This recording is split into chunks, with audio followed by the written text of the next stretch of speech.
Our lives are so online these days, right? And because of that, our data has become one of the most valuable things on the planet. But what does data privacy actually mean? And more importantly, why should you care? Well, in the next few minutes, we're going to break it all down. Just think about it for a second.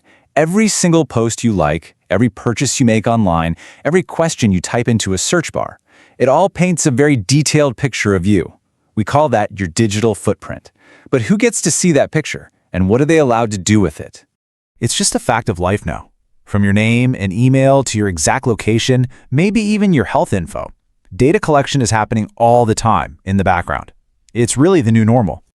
Okay, so to really get a grip on how to protect your data, we first need to clear up something that trips a lot of people up: the difference between data privacy and data security. Yeah, they're related, but trust me, they are not the same thing. See, data privacy isn't really about firewalls or complicated passwords. It's all about rights and rules. It's the who and the why. Who gets to handle your information, and what are they legally allowed to do with it? I mean, a company could have Fort Knox level security, but if their privacy policy says they can sell your data to the highest bidder, well, your privacy is still totally at risk. Here's the easiest way to think about it. Imagine you're sending a physical letter. Data security is the sealed envelope. It's what keeps prying eyes from reading what's inside. Data privacy, on the other hand, is the set of rules that says what the person who receives the letter is allowed to do with the information. You absolutely need both to be truly protected. So, why does any of this matter? I mean, really, what's the big deal? Well, because when data privacy fails, the consequences aren't just something that happens on a screen.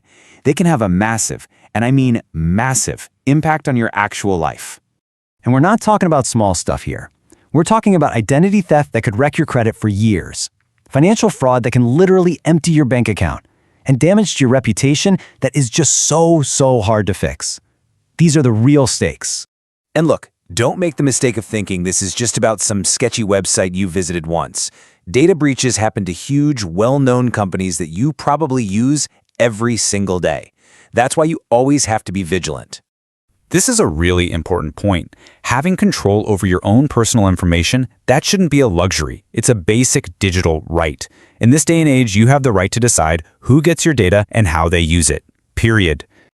Now, here's the good news. You are not in this fight all by yourself. There are actually major laws out there specifically designed to give you more power and control over your data. Let's take a quick look at how they work. You've probably seen these acronyms floating around: GDPR over in Europe, CCPA in California, HIPAA for health data here in the US.